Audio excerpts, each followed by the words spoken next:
Hello everyone.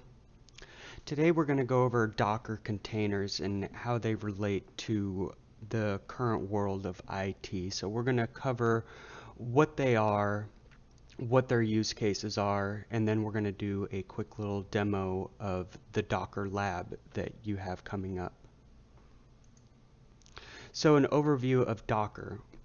One of the biggest questions is why? Well, Docker is a very emerging technology. It's become quite popular in IT as our applications continue to grow and technology continues to advance. This is becoming the de facto way that we choose to deploy our applications. So we're going to go into the traditional application architecture as it stands today and where it has been, the limitations of traditional architecture of applications. We're going to get into containerized applications, what the benefits are of containerizing our applications. We're going to go over the basics of container orchestration, and finally we will do a Docker lab overview, and then we will have our summary at the end. For traditional application architecture, here we have, it is very important that you understand virtual machines before we start moving into containerizing applications and Docker. So here we have a simple diagram of applications that are deployed using virtual machines. So we have our physical hardware which sits on the bottom. This could be a rack-mounted server, it could be a desktop-mounted server, a server of any kind that is providing the compute resources that we need, such as RAM, hard drive, NICs, CPU, in order for us to run our applications.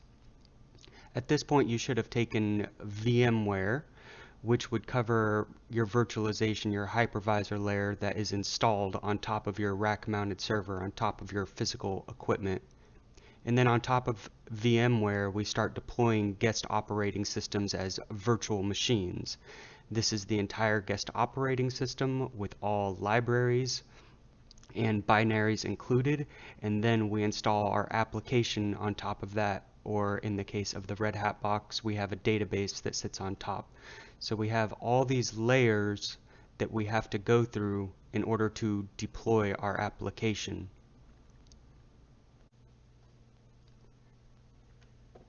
So when we're looking at a traditional architecture of virtualization, let's look at a rack-mounted server.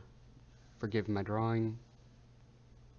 This is a bird's eye view of a rack-mounted server. So it is going to give us the hardware resources that we need.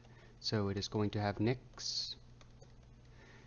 It is also going to give us CPU resources.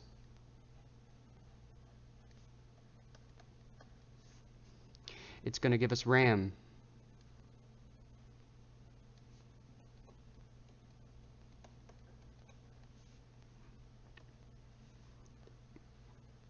And finally, it's going to give us a hard drive for storage.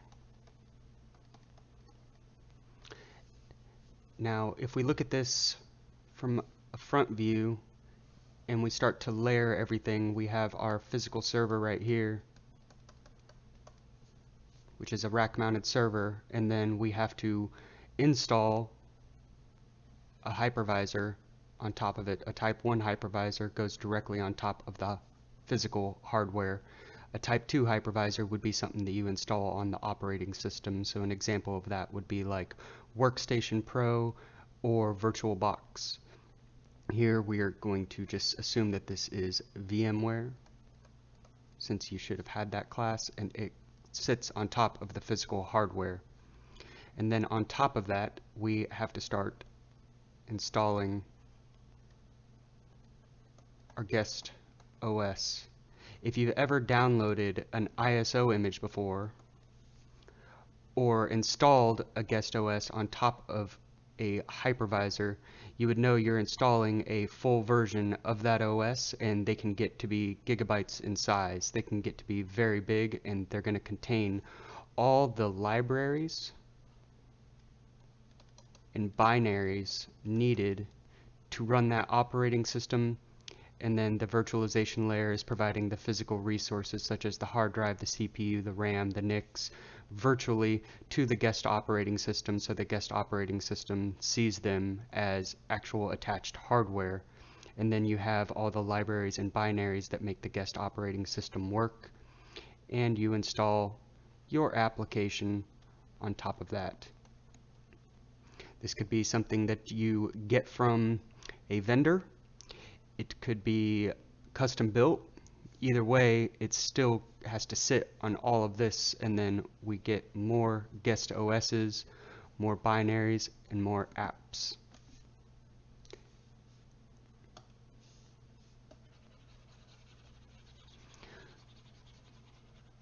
When you look at a traditional application as well,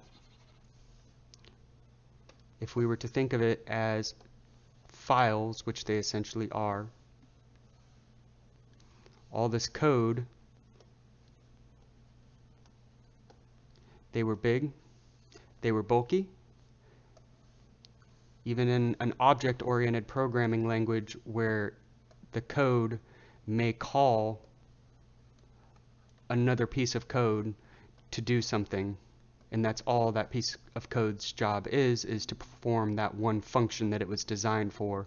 So the main program could call an object of an object which performs just one small function of the code. So when we actually get the application, we have all these objects and this big block of code that we install on top of the guest operating system. Here we are looking at the traditional architecture of an application deployed in a data center. So the client makes a request to a load balancer, which is where the IP of the application sits. A load balancer is a network device that balances the requests for an application across different servers. This allows us to take servers out of the application pool while we do things like conduct maintenance on them or update the application. Some limitations of doing things this way is each guest operating system requires its own patching as the vendors release patches and security vulnerabilities for the operating system. The VMware or Hyper-V hypervisor, or it could be KVM, also requires various code upgrades as they are released. The application itself is not very portable. When you purchase it, you are basically purchasing it to go on top of your specified guest operating system, which could be Windows Server, it could be a Linux server, whatever the case may be, but it's coming in as a full package that goes on top of the operating system, which does not make it very portable. And you will see the use case of portability when we actually look at Docker containers a little bit later. Also, you will notice that the network distance to the application, this is the switches, seems to get further and further away as we started going into virtualization.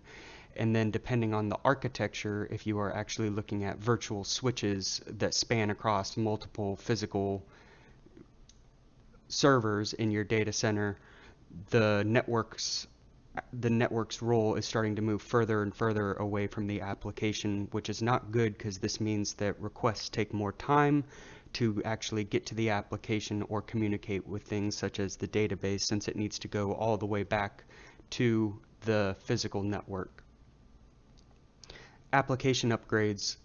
We have to take applications out of the pool, we have to upgrade them, and then deploy them to see if we have any bugs or errors in our test deployment before we actually roll those to production.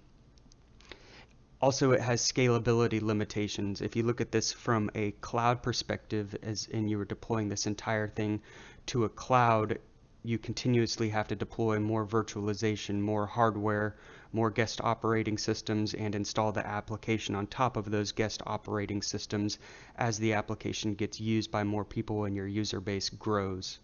And then we also have vendor interoperability, which there's a big push right now to get rid of vendor interoperability. So what does that mean? It means that an application that is built for Windows may only work with Windows, or something that's built for Linux may only work with Linux. The push in the industry right now is to get all the applications so it doesn't matter what the underlying operating system is, you can still install and run the application on whatever operating system is of your choice. And as you can see with all these different layers, there's an associated cost that comes with everything, to include things such as licensing for the software, support for the software, including the virtualization, the guest operating systems, and the application that lives on top of it. So this is also very expensive to deploy. So we've begun to containerize our applications. What does that mean? Well, we're going to take a look at some demos of what a container is a little bit later, and hopefully that makes it kind of click on how much more of an attractive solution it is for us to deploy our applications. So if we were looking at it from a single server architecture, you could see we still have our physical resources of our rack-mounted server at the bottom. We don't have a virtualization layer. Instead, we're going straight for the operating system that we install on top of the physical hardware, and then we install a containerization engine on top of that operating system. Docker just happens to be one of the most popular solutions out there, so it's what we're going to focus on for this course, as it is supported across all operating systems and it is free. And then once we have the Docker engines installed, we can start deploying our application as containers on top of the container engine. So it takes out the need for the virtualization layer. Very fewer maintenance is required on the guest operating system, and as you will see, we're going to start to move into microservices, which really involve orchestrating all these containers so that the containers can work together to actually produce your application.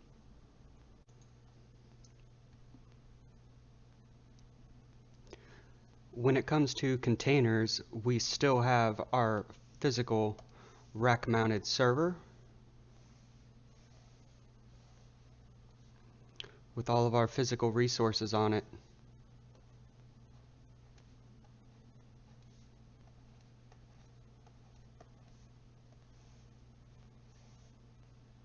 But instead of installing a virtualization layer,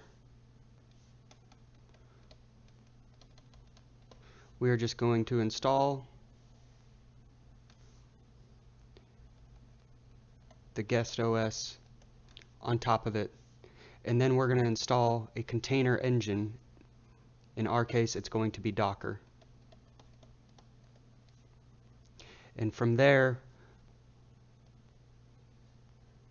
we pull down the containers which contain all the libraries and binaries for the container, and we put our app on top of it. You will see in the lab when we actually start to do this that containers are a lot more lightweight. If you compare it to a virtual machine or a virtual machine disk, virtual machines can get to be 2+ gigabytes in size, even for the most basic virtual machine. When it comes to a container, containers are much smaller. I don't want to give an actual number right now, but they are about megabytes in size. We will confirm that when we actually go to do our lab. So the size alone shows you just how much smaller they are, and that is because they are much more stripped down versions of operating systems and only contain the libraries and binaries necessary for it to run and for it to run its application. So containers are very small, they're extremely lightweight, and they're easily portable.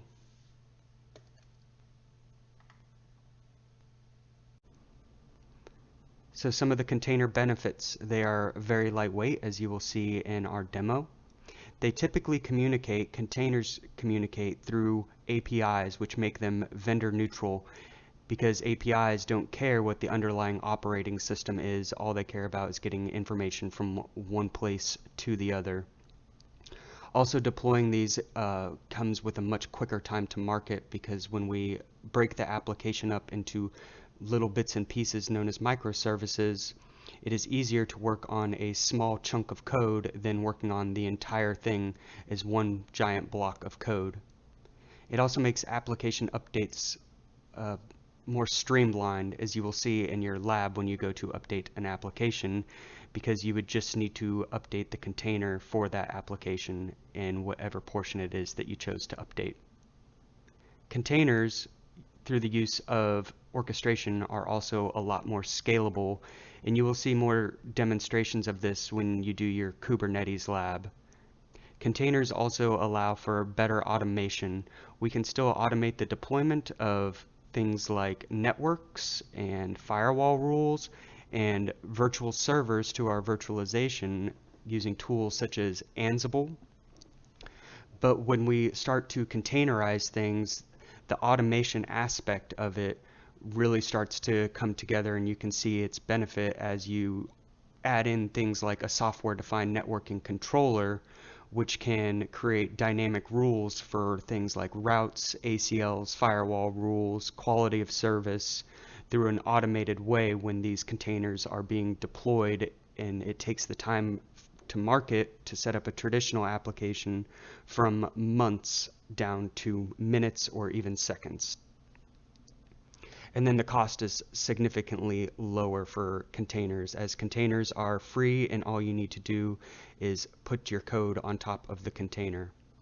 And then orchestration is probably one of the biggest benefits, and again, you will have a lab on that next module. But just to briefly cover orchestration. Container orchestration, there are many different solutions out there, just as there are with solutions for containers.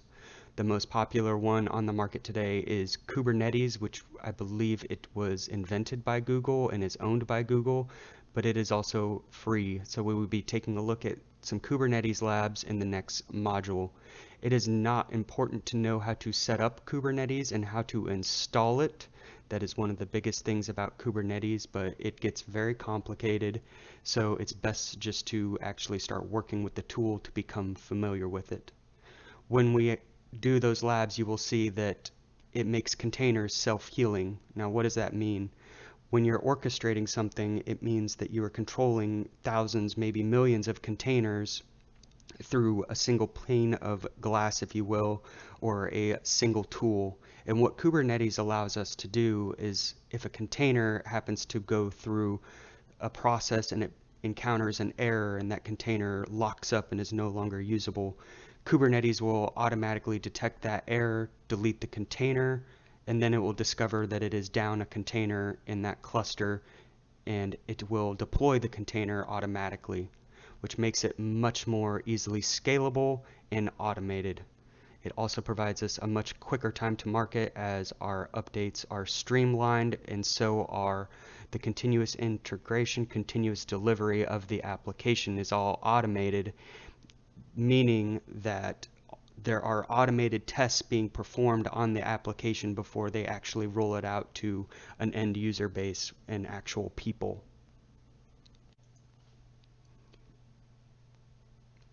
We will learn more about orchestration in the next module, but for right now, let's just say you have multiple physical machines.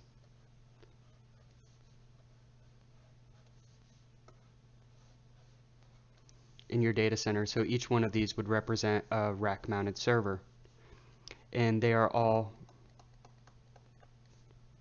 running Docker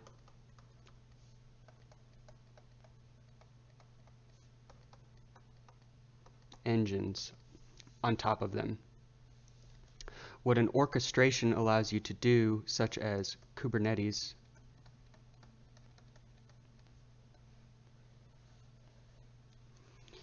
is to orchestrate and manage all of these groups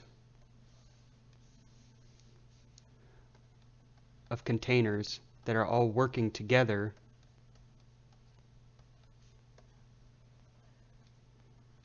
and communicating through APIs in order to service up an application. So I'm going to put IP address right there, because you are going to hit the IP address of what is called the cluster of containers. It's multiple containers working together to produce your application. We will go more in depth in this when we do our orchestration lab on Kubernetes, but it is important to know that we went from a virtual machine where we install our application to all these containers that are working together in a cluster to produce our application and actually service it. And what Kubernetes allows us to do is manage hundreds, thousands of containers as well as the servers that they sit on, which are called nodes. So it's going to manage all the nodes, and if a node goes down, because of virtualization, it sees this basically as one big pool of resources. And let's say this one lost power and went down and it was housing this cluster. Kubernetes would just simply move it over to another node, or it could even disperse it across multiple nodes. It's one of the cool things about virtualization. It really doesn't care what the underlying hardware looks like, the underlying design. It adds its own separation layer on top of everything and sees it as one big pool of resources that it can actually move the clusters to and self-heal as it needs to. So let's say this container, just this container, had an error and went down. Kubernetes would automatically delete the cluster, or maybe even just the container. It would recognize that it is now down a cluster or a container in this group, and it would automatically redeploy a new one with no human interaction. In the traditional world of virtualization and application delivery, this would require lots of people getting on to troubleshoot their application, or even just taking the server out of the load balancing pool while everyone goes in to troubleshoot. What this allows us to do is if there is a problem in a process or anything within the application or the container cluster, it just simply deletes it and builds a new one. This is why automation is so awesome, why virtualization is so awesome, and why it's being adopted very highly, because it allows us to keep our applications up for long amounts of time and makes them very fault tolerant. So then we get into Docker. When working with Docker as an introductory technology, it is important that you understand the theory behind Docker images and its difference between, let's say, a virtual machine image or a disk. Also the Docker store. You've already used something similar like this when you have done your labs on GitHub and you pull my code from a GitHub repository, which is a code repository. Docker has something very similar, the Docker store, Docker repository, however you want to word it, where it is hosting thousands and thousands of Docker images all pre-built by other people, and you can use it to pull down these images and create your own custom containers. Each container in itself comes with built-in security in that they are self-isolated, and each container that you create creates a new instance of that container, and we will go over that in a demo of the lab here shortly, as well as the container isolation and giving it a unique container ID, which we will also see demonstrated in the lab.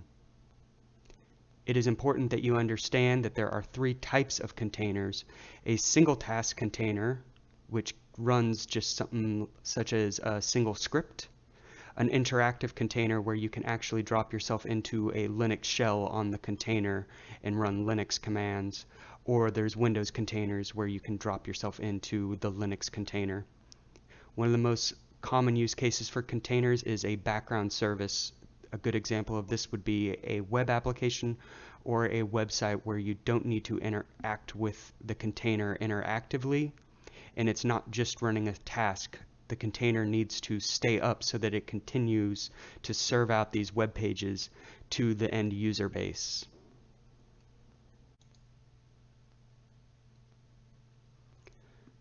We are now going to go into running a couple commands with Docker.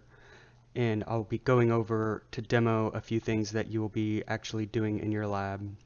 One of the first things that your lab covers, and you will notice, is the installation of Docker on Linux. It is not graded, it is not important, but it is also not difficult. So because it's not difficult, I chose to actually keep this in the lab as a not graded portion, so that you just have the steps to install Docker as they sit today, which would be July 25th, 2020. I say that because these are always being updated and changing, so that is when the instructions were put together and when they were confirmed to work. When you do these labs, I do not recommend that you do run Docker on the Linux subsystem, the Windows subsystem for Linux. I recommend that you run these in a Ubuntu VM, much like I've recommended you do with all of your labs.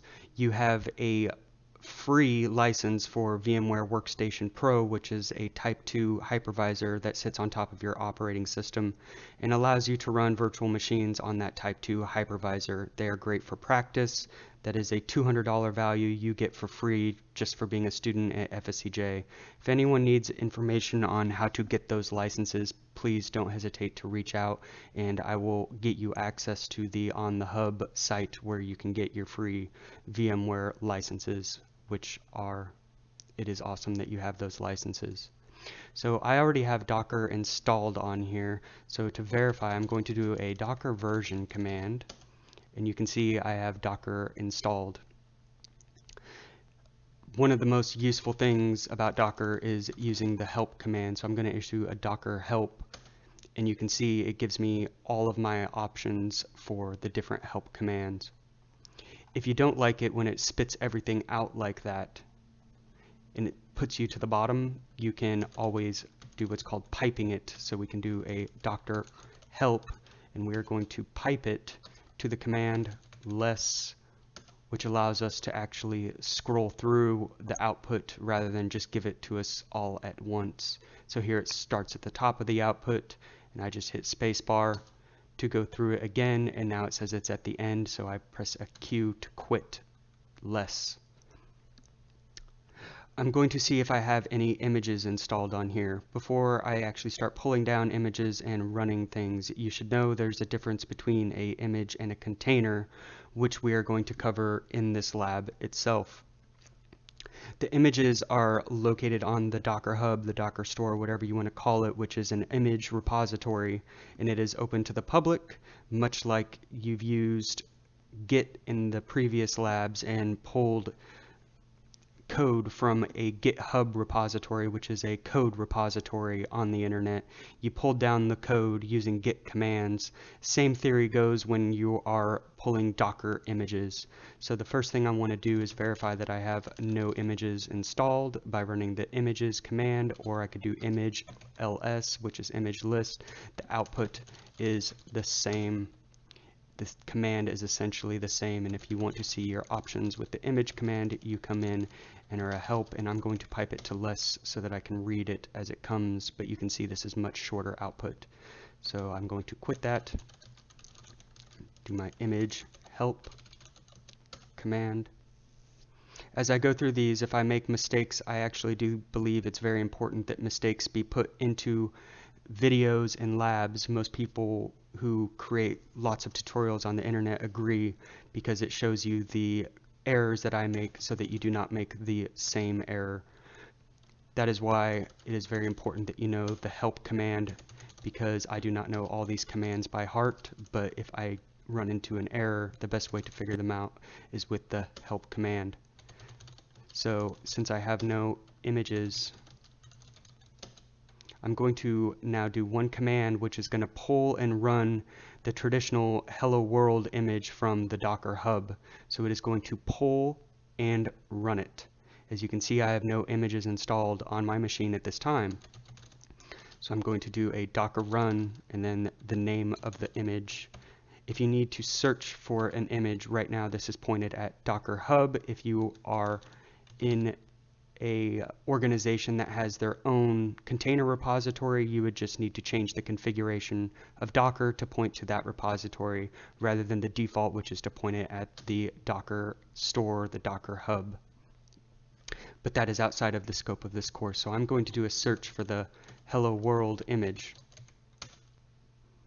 And you can see all the different images hosted on Docker Hub that have Hello World in it. Many of these are created by Docker enthusiasts and tech enthusiasts, container enthusiasts, whatever you want to call it. But the top one here is the one that we're looking for. It is the Hello World image. Here's a brief description of the image and how many stars it got, which tells us whether or not it is a popular image, which you can tell this one is quite popular with 1,249 stars. It is also noted here that it is a official Docker image. So I'm going to pull and run the Hello World image. It didn't find it locally, it pulled it, and then it ran it, which gave us this hello from Docker output right here, as well as links to the getting started and the hub, as well as additional documentation. It also gives us the opportunity here to try something more ambitious and run an Ubuntu container, which we will in a moment.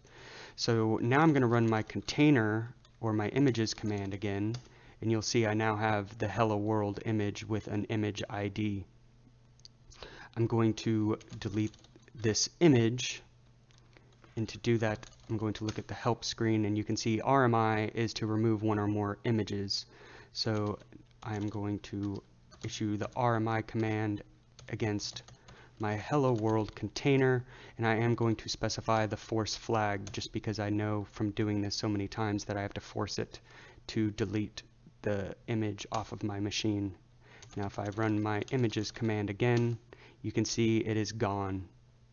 If I just want to pull the image from the Docker hub and not run it, I would use a Docker pull, and you can see the options by entering the help command. So I am going to do a Docker pull Hello World. You can see it didn't find it, it pulled it, but it did not run. So if I run my images command again, you can see the Hello World image is back. So I'm going to remove it.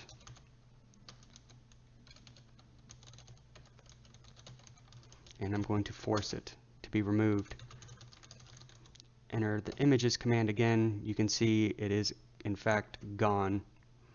So we are going to take Docker up on their offer to run something a little bit more ambitious. And we are going to pull the Ubuntu container. And if you do a search, you will see that there are quite a few Ubuntu containers. I'm actually going to make this text a little bit smaller so that we can see it nice and pretty. So the one we're after is this Ubuntu image right here, and it is a Ubuntu Debian-based Linux operating system. You can see it has a lot of stars, and it is a official Docker container image. So I'm going to pull the image and not run it from the Docker hub. If you've ever downloaded a Ubuntu virtual machine or ISO file, you will see that it takes a lot longer than it just took to actually pull that image. There it took seconds. It is 73.9 megabits in size. If you were to download the ISO file or a virtual machine image, it would be gigabits in size, and it would take a lot longer than the couple seconds that it just took to pull down Ubuntu. And now I see I have the image stored locally. So to run that, I'm going to use the Docker run command. But before I do, it gave me some options on the Hello World, so I'm going to use the help command and verify what those options were. And if you remember, they were specifying an I and a T flag. So if we look at the I flag, we can see that it has multiple meanings, but the way Docker is built is you only need to abbreviate with the I instead, or you can add the entire thing if you want, but just an I, it will understand that you are trying to run this interactively. And then for T, it stands for TTY, which is the same TTY lines you set up when you took Cisco 1, Cisco 2, and you were setting up remote access to the networking equipment. It is essentially a virtual terminal line that allows you to remotely manage something via CLI. So I'm going to run my Ubuntu image, specifying the I and the T flag. Now, the output of hello world told us to run Ubuntu bash, but by default it's going to run bash anyway, so I'm going to leave that portion off and just run IT to enter a Ubuntu container interactively. Before I do that, I want to check to see if I have Python installed on my host operating system, which I do not. Do I have Python 3 installed? I do. I have 3.8.2. So now let's go ahead and run our Ubuntu container.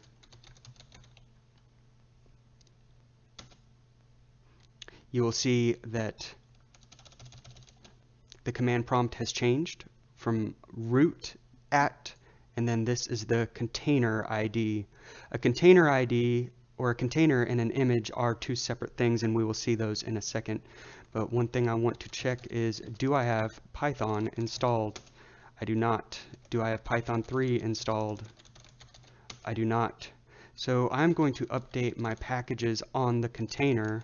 This may take a minute, so I may fast forward through this depending on how long it takes. But I'm going to update my packages and install Python 2.7.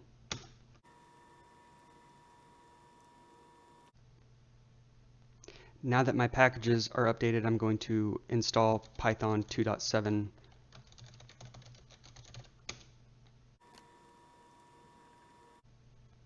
Now that Python 2.7 is installed, I'm going to verify with the Python version command. And you can see it is installed. I'm going to now exit out of the container. And I'm going to verify that I don't have any containers running by issuing the Docker. There's a couple different ways you can execute this. Docker PS, and if you need to verify, again, always use your help option. So a Docker PS will list all of our containers. And you can see we have none that are actually running. Same command, just different syntax. Nothing. So what we want to do now is see, do I have Python 2.7 installed on my host? I do not, because I installed it on the container, not on the host operating system, which are now separate. So if I look at my images again, you'll see I have my Ubuntu image. Let's go ahead and run that again interactively. And you can see by the command prompt that I am now in the container. Let's verify that Python 2 is installed. It is not. This is where the difference between an image and a container comes from. The image is pulled and is used as a base for creating your containers. So although we installed it on a Python 2.7 on a container, we did not install it on the base image, and we would not really want to do that because that's not our purpose for it at this moment. So if we run a docker containers, let's look at the help command. You will see all the options that it gives us right here, and it has a list option. So I'm going to do the docker containers, which will docker container list, and you can see I don't have any containers running, but if I do a docker container ls and I ask for help, you will see it gives me a couple of flags and a few aliases that I can use. So I'm going to specify the all flag.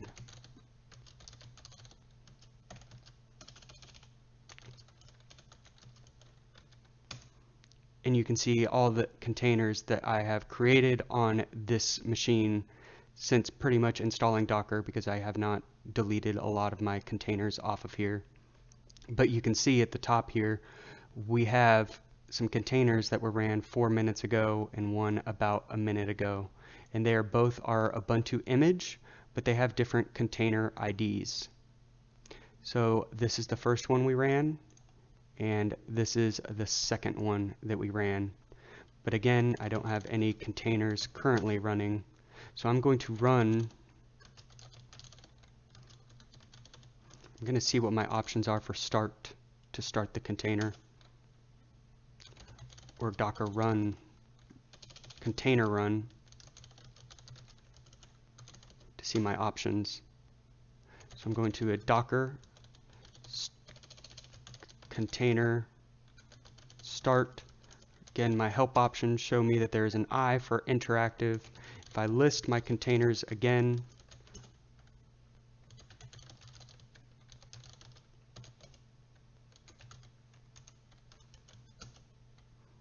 I'm going to come up here and grab the container ID, and now I'm going to do a Docker start container start interactive, and I'm going to pass it the container ID.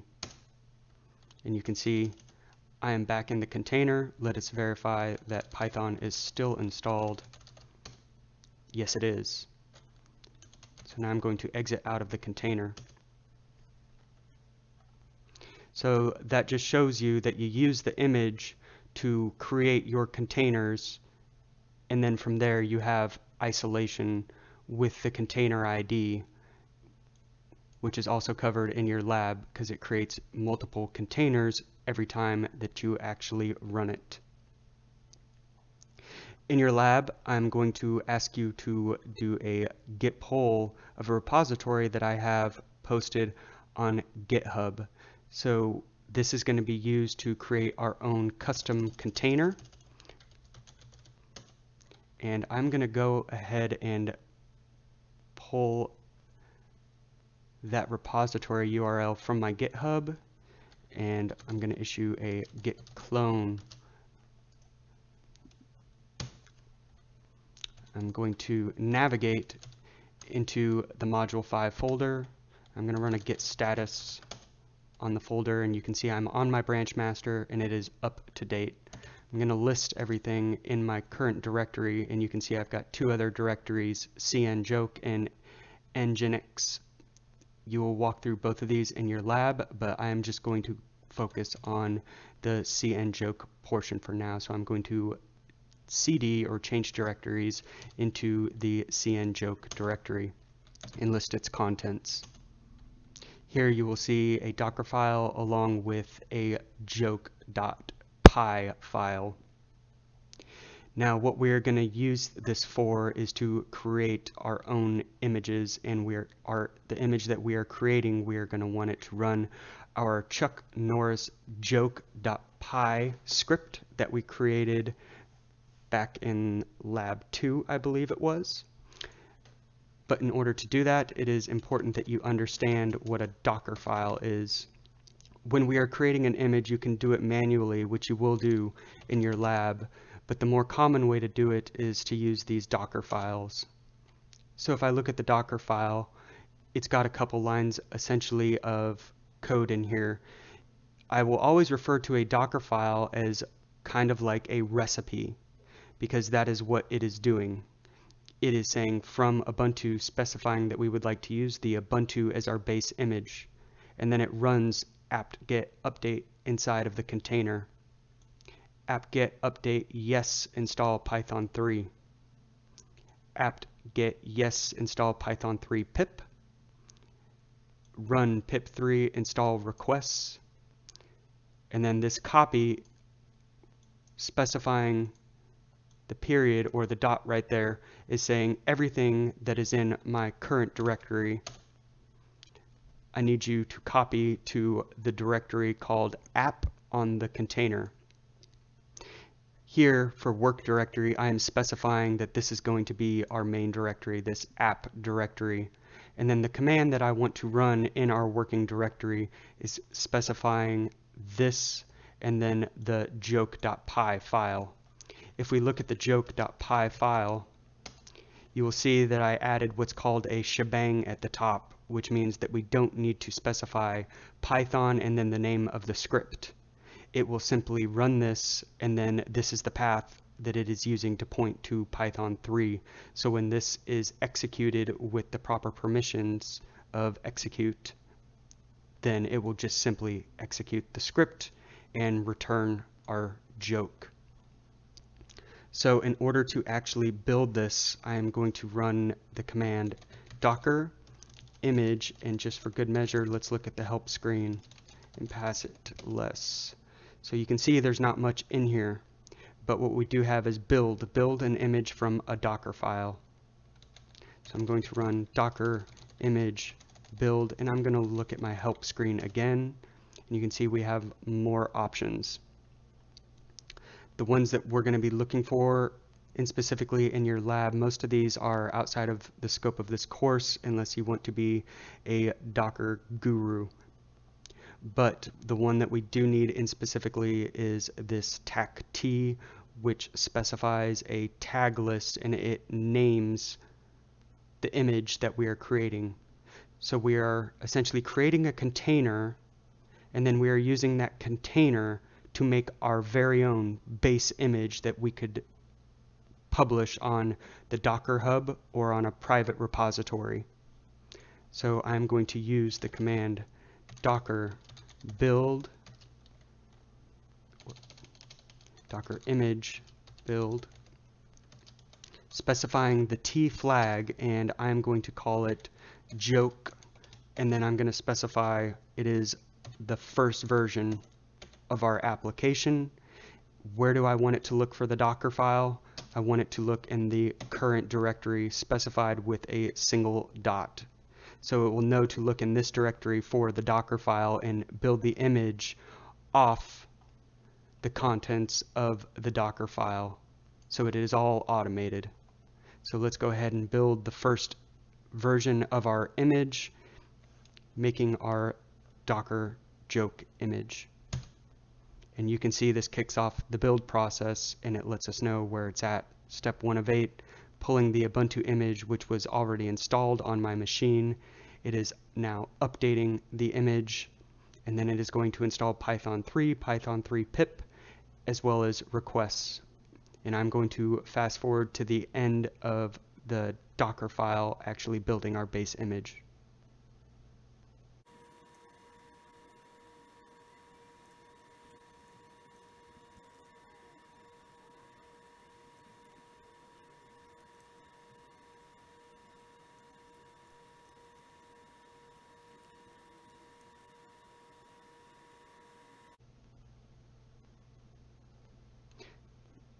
Okay, so now that our image has been built, I'm going to run my docker images command again to see that it was successfully built.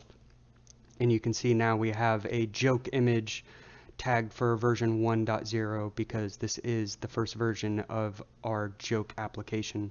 So I'm going to run the joke container, specifying that I want to run version 1.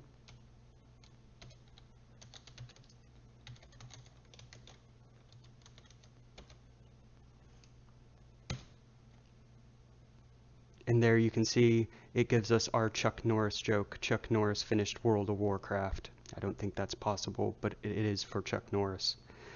So if we run our Docker containers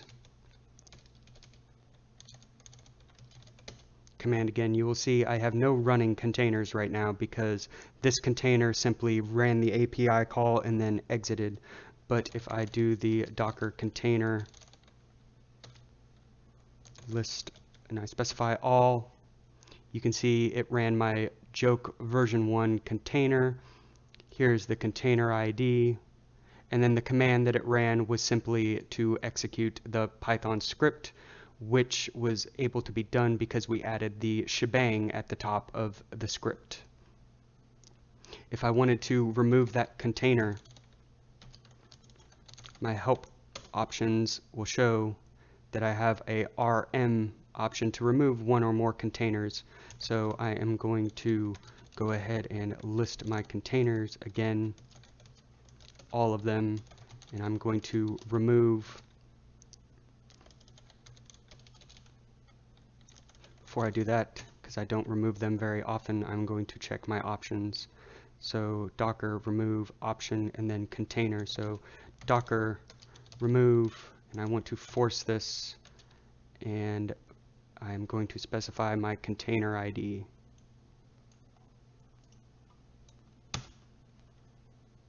As you can see, it did not error out. It returned the container ID. So if I run my docker container list all, you can see the joke container is now gone. If I check my images again, the joke image is still there, and if I would like to run that container again, I can simply just do a docker run joke, and I want to specify version 1.0, and there it returns my Chuck Norris joke. In the lab, you're going to go over a little bit more, but that's the point, is just to go over theory and the basics of the theory right now. You will be setting up a standard website as well as the joke container. So in summary, we've looked at traditional application architecture, the limitations of a traditional design. We've gone over the theory of containers, the benefits of containers.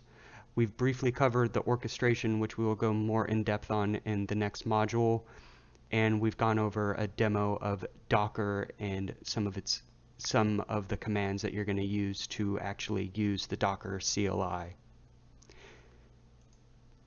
If you have any questions, you are always welcome to reach out to me, but I highly encourage you to please push them towards the discussion boards, because chances are if you have that question, someone else has the exact same question. So thank you for your attention, and I hope you enjoy the module lab.